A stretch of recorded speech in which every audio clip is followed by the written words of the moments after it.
सबैजनाले धन्यवाद दिन चाहन्छु र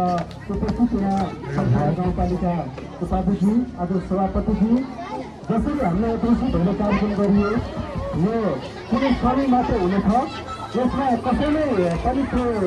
त्यस्तो केही विश्वास गर्न नलिनु होला किनकि हामीले एउटा रमाइलोको लागि मात्रै हो कुनै पनि व्यक्तिगत आफ्नो पर्न गएकोमा क्षमा भन्न चाहन्छु।